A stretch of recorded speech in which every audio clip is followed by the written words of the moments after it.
유럽의 모습을 말 그대로 바꾸고 있는 거대한 건설 현장입니다. 수백만 시민들의 삶을 더 편하게 하고 물류의 흐름을 원활하게 하며 심지어 탄소 배출까지 줄이기 위해 설계된 프로젝트입니다.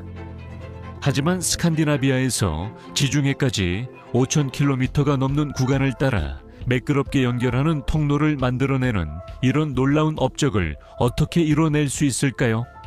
이 프로젝트가 서류상으로는 아주 명확하게 들릴지 몰라도 실제 현장에서는 전혀 다른 이야기입니다. 이 엄청난 비전을 실현하기 위해 비범한 작업들이 진행되고 있습니다. 예를 들어 알프스 산맥 아래에서는 세계에서 가장 큰 철도 터널을 뚫고 있고 발트해 아래에서는 지구상에서 가장 긴 침매 터널을 건설하고 있습니다. 북쪽에서 남쪽까지, 동쪽에서 서쪽까지 이번 새 영상에서는 유럽의 수십억 유로 규모의 건설 현장을 둘러보며 이 공사들이 유럽 대륙의 지도를 영구적으로 바꿔놓을 과정을 함께 살펴보겠습니다. 여러분, 루킹포 새 에피소드에 오신 걸 환영합니다. 이 개요를 제대로 이해하려면 먼저 그 틀을 이해해야 합니다. 이것은 4글자로 요약할 수 있습니다. TEN-T, 즉 범유럽 교통망입니다. 이것은 1996년에 유럽연합에 의해 채택되었으며 회원국들 간의 교통망 장벽을 없애는 것이 목표였습니다. 간단히 말해서 유럽 전역에 통합된 교통 공간을 만드는 것입니다. 그렇게 하려면 곳곳에서 대규모 공사가 진행되어야 하고 숫자를 보면 그 규모를 짐작할 수 있습니다. 전체적으로 이 계획은 15,000km의 고속철도 노선을 건설하거나 현대화하고 94개의 항구와 38개의 주요 공항을 연결하며 35개의 국경 간 병목 현상을 해결하는 것을 목표로 하고 있습니다. 유럽연합 집행위원회에 따르면 이 프로젝트를 통해 약 1,000만 개의 일자리가 창출될 수 있고 EU의 GDP는 1.8% 증가할 수 있습니다. TEN-T의 주요 목표 중 하나는 철도 운송을 도로 운송에 대한 신뢰할 수 있는 대안으로 다시 자리잡게 하는 것입니다. 현재 유럽 전역에서 도로가 여전히 지배적인 운송수단이며 70% 이상의 화물 이 트럭으로 운송되고 있습니다. 그 결과 도로는 과부하 상태이고 이산화탄소 배출량은 급증하고 있습니다. 그래서 EU는 이러한 추세를 뒤집고자 합니다. 2050년까지 적어도 50%의 화물 운송이 철도나 수로를 통해 이루어져야 합니다. 이 목표는 환경 비전에도 의해 추진됩니다. 대부분 전기로 움직이는 기차는 화석 연료에 의존하는 트럭이나 비행기보다 이산화탄소 배출량이 훨씬 적습니다. 이 프로젝트는 새로운 것이 아닙니다. 2013년부터 유럽의 주요 지역을 연결하기 위해 9개의 주요 회랑이 중요한 것으로 선정되었습니다. 이 노선들은 더블린에서 마르세유, 함부르크에서 콘스탄차까지 이어집니다. 유럽을 위한 일종의 신경망입니다. 이를 실현하기 위해 EU는 디지털, 에너지, 교통 인프라를 지원하는 유럽 연결 기금을 통해 막대한 자금을 투입하고 있습니다. 이것은 EU 예산의 일부이며 2021년부터 2027년까지의 기간 동안 교통 부문만 해도 258억 유로에 달합니다. 엄청난 예산처럼 들릴 수 있지만 실제로는 관련 사업의 규모를 고려하면 꽤 현실적인 금액입니다. 스칸디나비아 지중해 회랑을 한번 살펴보겠습니다. 노르웨이는 EU 회원국이 아니나 이 회랑은 나르비크와 연결되도록 설계됐습니다. 코펜하겐, 인스부르크, 로마, 팔레르모를 거쳐 몰타의 수도 발레타까지 이어집니다.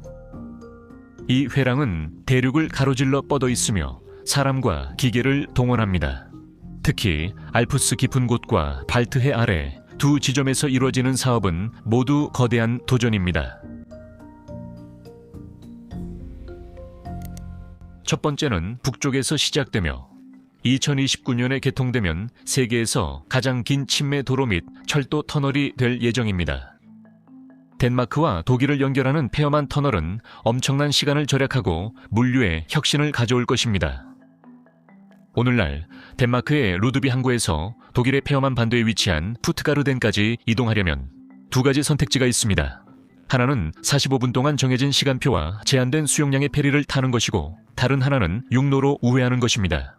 거의 160km에 달하는 우회로이며 이 코펜하겐과 함부르크 사이의 경로는 가장 붐비는 노선 중 하나입니다.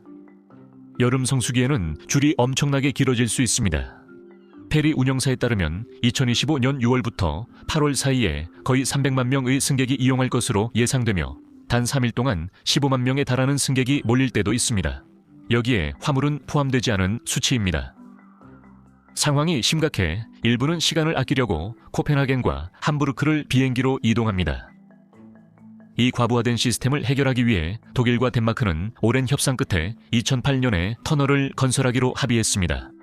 터널이 개통되면 덴마크는 독일에서 자동차로 단 10분 기차로는 7분밖에 걸리지 않게 됩니다. 이 터널 덕분에 기차가 마침내 비행기의 진정한 대안이 될 것입니다. 또한 스칸디나비아와 중부 유럽 간의 화물 운송을 위한 훨씬 더 빠른 철도 및 도로 연결도 제공하게 됩니다. 채널 터널과 달리 페마른 터널은 땅을 뚫고 만든 것이 아니라 침매식으로 건설되었습니다.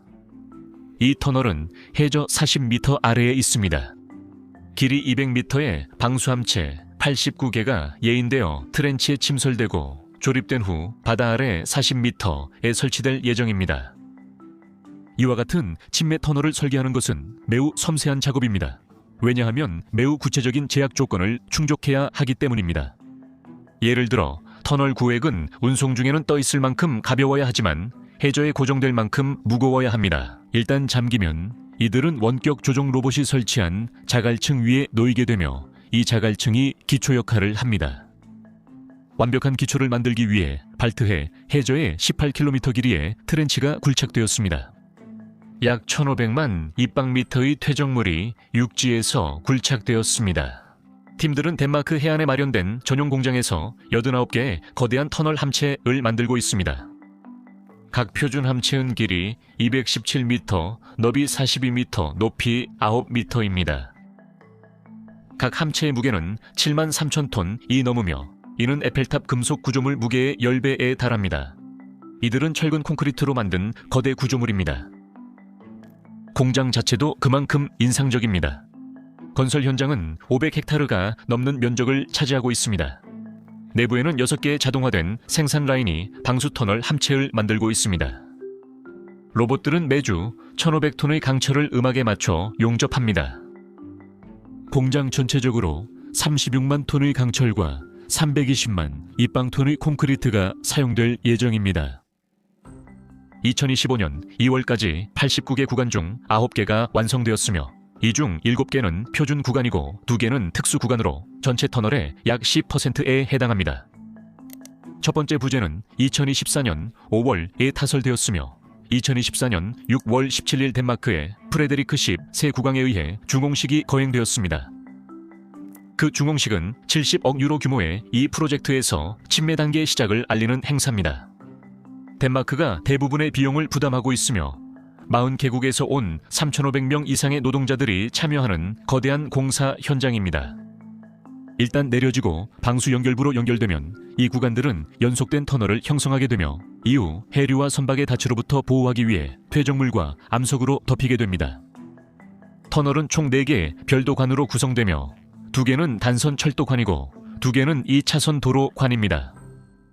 하지만 이 프로젝트는 많은 우려를 불러일으키고 있으며 특히 환경적인 우려가 큽니다. 발트해에는 보호종인 쇠돌고래와 같이 이 해역에서 멸종 위기에 처한 종들이 서식하고 있습니다. 이들을 방해하지 않기 위해 음향 모니터링 시스템이 설치되어 쇠돌고래가 근처에 있을 때마다 공사가 중단됩니다. 쇠돌고래를 쫓기 위해 음향 퇴치 장치도 사용됩니다.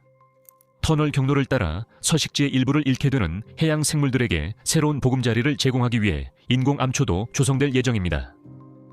이곳의 또 다른 독특한 특징은 말 그대로 실제로 기뢰가 매설되어 있다는 점입니다. 발트해에는 제2차 세계대전 이후 남겨진 미폭발 폭탄과 기뢰가 가득합니다. 약 160만 톤의 오래된 탄약이 북해와 독일 발트해의 해저에 놓여 있습니다. 트렌치를 파기 전에 폭탄 처리반은 해저의 모든 평방미터를 점검해야 했습니다. 125kg 폭로해를 포함한 불발탄이 폐엄한 해협의 덴마크와 독일 구역 모두에서 발견되었으며 안전하게 제거되고 무력화되었습니다. 위험하고 세심한 작업. 폭발물입니다. 이 회랑에서 두 번째로 큰 프로젝트를 설명하는 단어이기도 합니다. 브레나 베이시스 터널. 오스트리아와 이탈리아를 잇는 전략적 통로이자 알프스를 횡단할 수 있는 몇 안 되는 길 중 하나입니다. 해발 1370m에 위치한 브레노 고개는 알프스 산맥의 북쪽과 남쪽을 잇는 가장 낮고 가장 분주한 통로로 매일 2200대가 넘는 트럭이 이곳을 통과합니다. 끊임없는 차량 흐름은 소음, 오염, 교통체증을 유발해 알프스 계곡을 숨 막히게 합니다.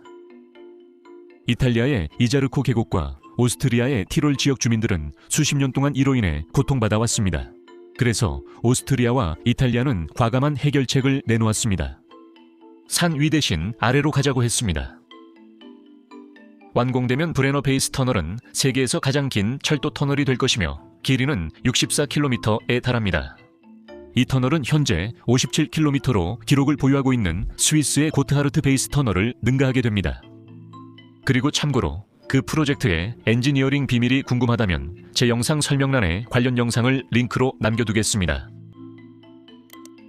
브레너 터널은 이탈리아의 포르테차에서 오스트리아의 인스부르크까지 알프스 산맥 아래로 뚫린 철도 노선을 통해 연결되며 산 아래 최대 1720m 깊이까지 도달하게 됩니다.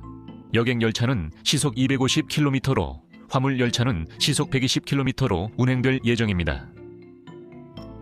화물 열차가 힘겹게 오르는 가파른 산비탈을 따라 구불구불 이어지는 150년이 넘은 오래된 역사적인 노선과는 큰 대조를 이룹니다. 이것은 새로운 프로젝트가 아니며 2011년에 이미 공사가 시작됐지만 이제 결정적인 단계에 접어들고 있습니다. 2025년 9 월팀들은 탐사용 터널의 마지막 관통을 달성하여 이탈리아와 오스트리아 양측을 처음으로 연결했습니다. 공사는 4개 구간으로 나뉘어 있으며 이 중 2구간은 이미 완공되었습니다. 터널은 2032년에 개통될 예정입니다. 원래는 2025년에 완공될 예정이었습니다. 운영이 시작되면 포르테차와 인스부르크 사이의 이동 시간이 80분에서 단 25분으로 줄어듭니다. 수천 명의 노동자들이 매일 극한의 환경에서 힘들게 일한 덕분에 가능한 엄청난 시간 절약입니다. 알프스 산맥 아래 1000m 넘게 파내는 일은 매우 대단한 작업입니다. 전진하기 위해 그들은 터널 굴착기를 사용합니다. 길이 100m가 넘고 무게가 약 2700톤에 달하는 이 거대한 기계들은 강철 이빨로 암석을 조금씩 갈아내며 전진합니다. 상황에 따라 이 기계들은 하루에 10m에서 27m까지 전진합니다. 하지만 산의 특정 구간, 특히 강 아래에서는 상황이 복잡해집니다. 그곳의 암석은 물에 젖어 있어서 TBM을 사용하면 붕괴 위험이 있습니다. 그래서 그들은 지반을 얼려야 합니다. 원리는 액체 질소를 암석에 주입해서 그것을 얼리는 것입니다. 섭씨 영하 196도에서는 지반을 효과적으로 영하 35도까지 얼릴 수 있습니다. 일단 지반이 얼면 그 구역은 안정적으로 변해서 터널 굴착기가 안전하게 작업을 계속할 수 있습니다. 지반 동결은 다른 대형 프로젝트에도 쓰였지만 이렇게 대규모로 적용된 적은 없습니다. 작업자들은 극한의 환경에서 일합니다. 알프스 깊은 곳, 얼음과 암석으로 이루어진 초현실적인 세계에서 말이죠. 환기 시스템도 또 다른 거대한 기술적 도전 과제입니다. 64km가 넘는 구간에서 열차들은 고속으로 달리며 열과 공기 압력을 모두 발생시킵니다. 공기를 신선하게 하고 열을 제거하기 위해 평행 환기 터널이 건설되었습니다. 화재가 발생할 경우 이 터널들은 비상 탈출구로도 사용되어 중요한 이중 기능을 합니다. 333m마다 비상 통로가 2개의 주요 터널을 연결합니다. 수백만 톤에 달하는 굴착된 암석을 제거하기 위해 현장에서는 66km가 넘는 거대한 컨베이어 시스템을 사용합니다. 이 컨베이어들은 시간당 5,000톤의 암석을 운반합니다. 정말 거대하죠. 이 컨베이어들이 없다면 시간당 190대의 트럭, 이 알프스 도로를 달려야 할 것입니다. 산이 쥐를 낳는 격이죠. 전혀 그렇지 않습니다. 추정에 따르면 이 터널은 유럽 이 지역의 강력한 경제 동력이 될 것입니다. 기존 노선에 비해 열차 수가 2배로 늘어나고 훨씬 더 빠르게 이동할 것입니다. 더 중요한 점은 브레너 터널이 화물 운송을 도로에서 철도로 전환하는 데 도움이 된다는 것입니다. 현재 매년 250만 대의 트럭이 이 고개를 통과하고 있습니다. 목표는 현재 도로 70%, 철도 30%의 비율을 도로 30%, 철도 70%로 뒤집는 것입니다. 그리고 생태학적 영향도 있습니다. 기차가 자동차나 비행기보다 친환경적이지만 이런 터널 건설에는 여전히 여러 의문이 듭니다. 이 터널은 약 280만 톤의 이산화탄소 상당량을 배출할 것으로 예상됩니다. 하지만 2024년 유렉 리서치의 연구에 따르면 이 터널은 도로에서 철도로 얼마나 많은 화물이 전환되는지에 따라 5년에서 18년 사이에 그 배출량을 상쇄할 수 있다고 합니다. 그리고 마지막으로 중요한 정보가 있습니다. 원래 60억 유로 조금 넘게 추정되었던 비용이 이제는 80억에서 100억 유로 사이로 늘어났습니다. 비용의 절반은 유럽연합이 지원하고 나머지 절반은 이탈리아와 오스트리아가 분담합니다. 여기서 심층 탐구를 마칩니다. 재미있게 보셨길 바랍니다. 스위스에서 세계에서 가장 긴 터널 건설에 대해 더 알고 싶으시다면 이 영상을 여기 남겨두겠습니다. God Looking For에서 다시 만나요.